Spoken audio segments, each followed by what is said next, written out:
Mahmoud. Your name is Mahmoud? Do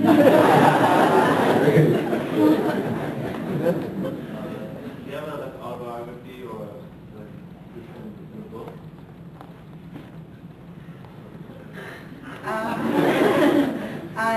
I have written a book called In the Hands of the Taliban, and that was published shortly after, a few months after I returned from Afghanistan.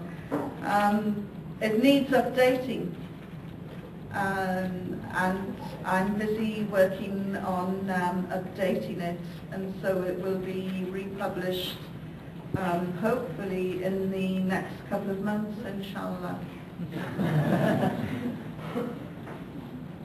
Yes?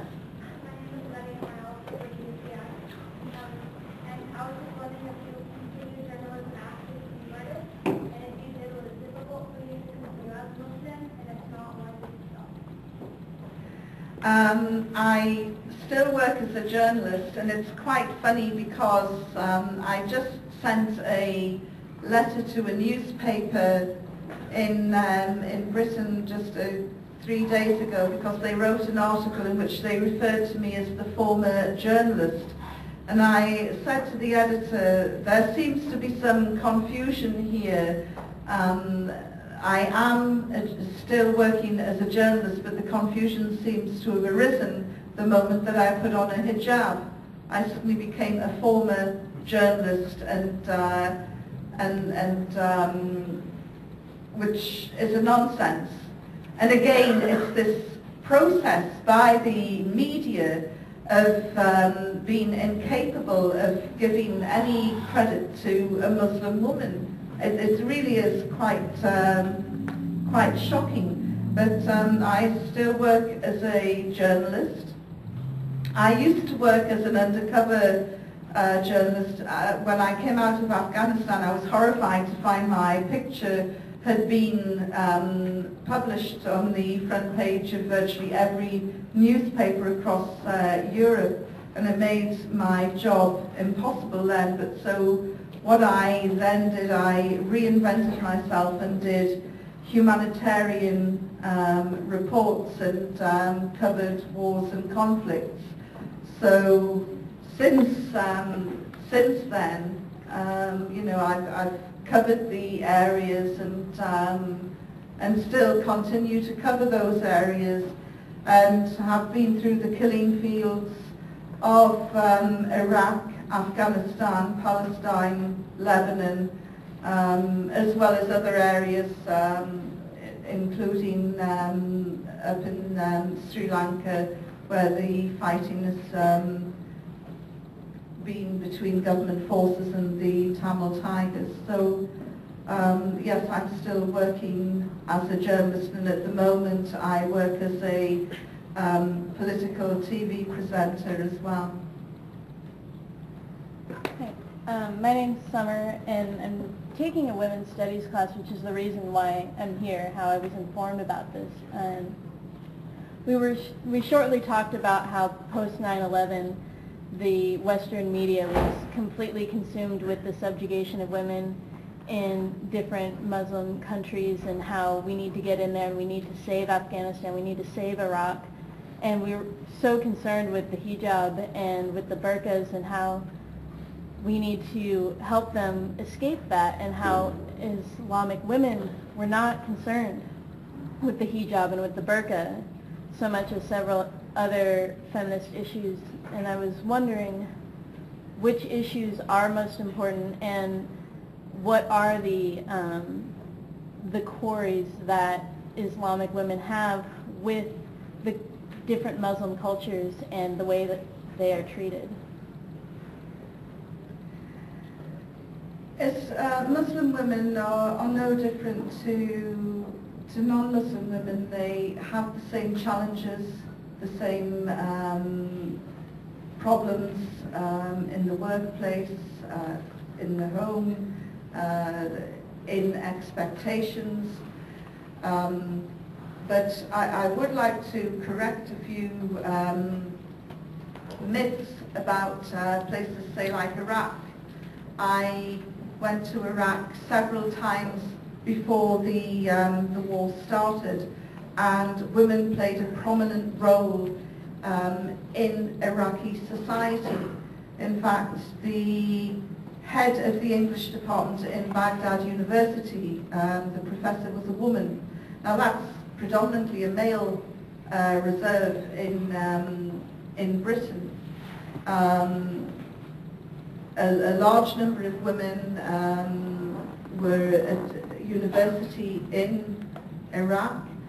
As I say, they took prominent roles in government, in engineering, in science, in all sorts of activities right across the board.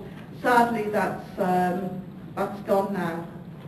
The role of women has rapidly diminished, as it does in any place of war, and it's really, really distressing, because the whole infrastructure, which was fragile to start off with, has been smashed, and the women rarely go to work. There's the threat of rape and kidnap, and that also affects children going to school. And this was the cradle of civilization. This was, there were more PhDs per head of population in Baghdad than anywhere else in the world, and that has all been destroyed by one man who couldn't even find Iraq on a map. You know, the president with the lowest IQ ever to have sat in the White House, and it's an absolute tragedy what's happened to the women and the women's role in Iraq. As for Afghanistan, I've been back to Afghanistan many times, and I'm not the type of journalist that goes in embedded, because you only get one slice or one view of being an embedded journalist. The women that I have spoken to in the south of Afghanistan have told me, why doesn't the West, like you've just said, drop the obsession with the burqa? Why don't you instead of trying to turn me into a career woman, get him a job? And they'll point to their husband. Get him a job, find him work. You know, these people are starving, and then the Taliban are coming round, they're offering $30, $40 a month to join the Taliban, and you've got a choice: you starve or you fight. You know, and it's not much of a choice. There are no career women emerging from the rubble in Afghanistan. And one of the most shocking abuses of women that I ever saw happened in November 2001, when your First Lady and our so-called First Lady, Sherry Blair, stood up giving simultaneous press conferences saying that the invasion of Afghanistan by their husbands was all about the liberation of women in Afghanistan. It was such a big lie. And those two women, I felt, had been bullied and cajoled by their husbands into coming out with this SH1T, because, as I say, there are no career women emerging from the rubble in Afghanistan. It's an absolute tragedy what is happening there. And, you know, I could scream when people say, well, you know, there are 5 million kids going to school. Well, they might be going to school, but guess what? There are no teachers. There are no qualified teachers who can teach them. It's like saying, well, we've built all these hospitals, and if there are no doctors, what use is that? We're being lied to by the politicians so much. And while I wouldn't say that everything was rosy under the Taliban, clearly it wasn't. When Kabul University reopened in February 2002,